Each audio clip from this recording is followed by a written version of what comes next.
Friends, welcome to my YouTube channel. Telangana TET and DSC 2025లో జరగనున్న TET and డిఎస్సికి సంబంధించి సోషల్ టెస్ట్ సిరీస్ లాంచ్ చేశాను ఫ్రెండ్స్. సో ఈ 3 days టెస్ట్ సిరీస్ కాస్ట్ అనేది 200 రూపీస్ మాత్రమే ఉంటుంది, తర్వాత ఇంక్రీజ్ అవుతుంది. So chapter wise test series ప్రతి లెసన్ అయిపోయిన వెంటనే మీరు ఎగ్జామ్ రాసి సబ్మిట్ బటన్ ప్రెస్ చేసిన వెంటనే మీకు ఎక్స్ప్లెనేషన్స్తో ఉంటాయి. సో ఎక్కడైతే అవసరమో అక్కడ వివరణ ఇవ్వడం జరిగింది.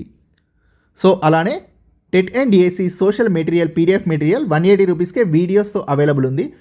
సో చూడండి ఫ్రెండ్స్, 6th క్లాస్ లెసన్ 1 పటాల అధ్యయనం. స్కేలు దీనికి ఖచ్చితంగా అవసరమవుతుంది. ఆన్సర్: మానచిత్రం గీయడానికి భూమిపై గల వాస్తవ దూరాల్ని పటంలో చూపించే సందర్భంలో దూరాల్ని ఒక క్రమ పద్ధతిలో తగ్గించి చూపిస్తాము. దాన్నే స్కేలు అంటారు.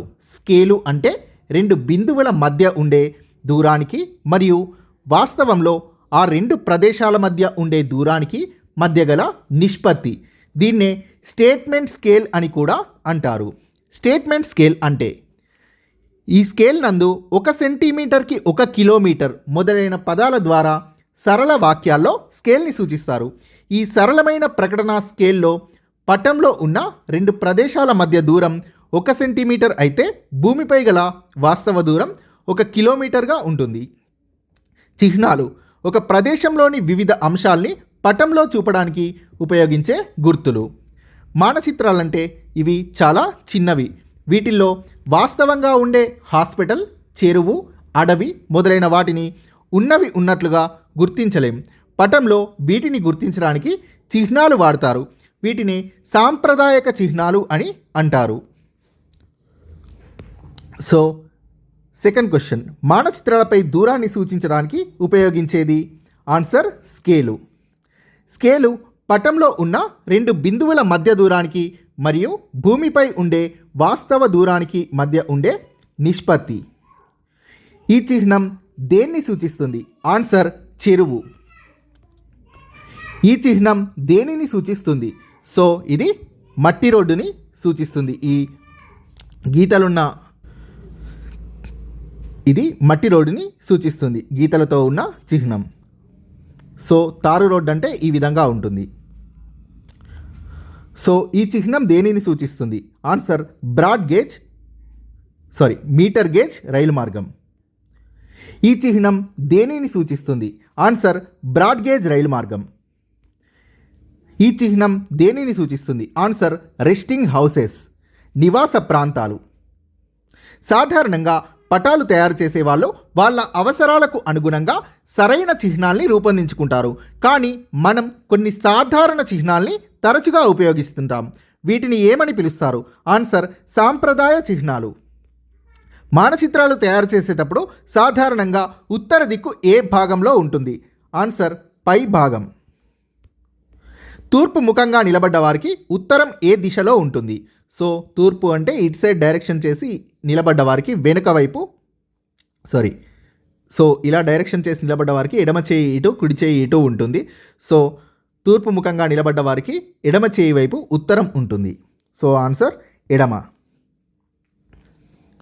మహబూబ్ నగర్కు వికారాబాద్ ఏ దిక్కులో ఉంది? సో చూద్దాం. మహబూబ్ నగర్ వికారాబాద్కు ఏ దిక్కులో ఉంది? టెక్స్ట్ బుక్లో ఇచ్చిన క్వశ్చన్. సో మహబూబ్ నగర్ వికారాబాద్కి ఏ దిక్కులో ఉంది అని అడిగారు. సో వికారాబాద్ ఇక్కడ ఉంది. సో మహబూబ్ నగర్ వికారాబాద్కి దక్షిణ దిక్కులో ఉంది. సో ఆన్సర్ దక్షిణం. నెక్స్ట్, హైదరాబాద్కు యాదాద్రి ఏ దిక్కులో ఉంది? సో ఇక్కడ హైదరాబాద్కి యాదాద్రి. సో ఇది హైదరాబాద్. సో యాదాద్రి, హైదరాబాద్కి యాదాద్రి తూర్పు దిక్కున ఉంది. హైదరాబాద్కి యాదాద్రి తూర్పు దిక్కున ఉంది. ఆన్సర్ తూర్పు. ఖమ్మంకు సూర్యాపేట ఏ దిక్కులో ఉంది? సో ఇక్కడ చూస్తే ఖమ్మంకు సూర్యాపేట. సో ఖమ్మంకు సూర్యాపేట పడమర దిక్కున ఉంది. నెక్స్ట్, ఆదిలాబాద్కు కొమరంభీం జిల్లా ఏ దిక్కున ఉంది? సో ఇక్కడ ఆదిలాబాద్కి కొమరంభీం జిల్లా ఏ దిక్కున ఉంది అంటే తూర్పు దిక్కున ఉంది. సో ఆన్సర్ తూర్పు. మంచిర్యాల నుండి పెద్దపల్లి వెళ్ళాలంటే ఏ దిశగా ప్రయాణం చేయాలి? సో ఇది మంచిర్యాల నుండి పెద్దపల్లికి వెళ్ళాలి అంటే దక్షిణ దిశగా ప్రయాణం చేయాల్సి ఉంటుంది. వివిధ భూస్వరూపాల్ని సూచించే పటాలు భౌతిక పటాలు. సో పిఓ అంటే పోస్ట్ ఆఫీస్, పీటీఓ అంటే పోస్ట్ అండ్ టెలిగ్రాఫ్ ఆఫీస్ తంతి తపాలా కార్యాలయం, టీఓ అంటే టెలిగ్రాఫ్ ఆఫీస్. పిఎస్ అంటే పోలీస్ స్టేషన్, ఆర్హెచ్ అంటే రెస్టింగ్ హౌస్ అంటే విశ్రాంతి గృహం. So answer ADCEB. So ADCEB. సరికానిది గుర్తించండి. చిత్తుపటం అంటే ఖచ్చితమైన కొలతలు, దూరం లేకుండా ఊహజనితంగా చిత్రించబడ్డ రేఖా చిత్రం. కరెక్ట్. పటం అంటే భూ ఉపరితలంపై వివిధ ప్రదేశాల గురించి తెలియజేసే రేఖా చిత్రం. కరెక్ట్. కార్టోగ్రఫీ అంటే పటాలు లేదా మ్యాపుల తయారీకి సంబంధించిన శాస్త్రం. కరెక్ట్. చిహ్నాలు అంటే మానచిత్రాల్లో వాడే గుర్తులు. ఇవి ప్రపంచ ప్రామాణికమైనవి కావు. సో ఇది రాంగ్. చిహ్నాలు అంటే మానచిత్రాల్లో వాడే గుర్తులు. కరెక్ట్. బట్ ఇవి ప్రపంచ ప్రామాణికమైనవి. సో సరికానిది ఆప్షన్ డి. పటాలు తెలియజేసే విషయాల గురించి సరికానిది గుర్తించండి. ఒక ప్రదేశం సముద్ర తీరంలో ఉందా, పర్వతంపై ఉందా, ఎడారిలో ఉందా అనేది పటాలు తెలియజేస్తుంది. ఒక ప్రదేశం ఉష్ణ ప్రదేశమా, శీతల ప్రదేశమా, వర్షపాత ప్రాంతమా అనేది తెలియజేస్తుంది. కరెక్ట్. అక్కడ ఎలాంటి చెట్లు పెరుగుతాయనేది తెలియజేస్తుంది. కరెక్ట్. ఒక ప్రదేశంలో ఏ జాతి ప్రజలు నివసిస్తున్నారో తెలియజేయదు అనేది సరికాదు. సో ఒక ప్రదేశంలో ఏ జాతి ప్రజలు నివసిస్తున్నారో కూడా పటాలు తెలియజేస్తాయి. So thank you friends. Please share this video and please subscribe this channel.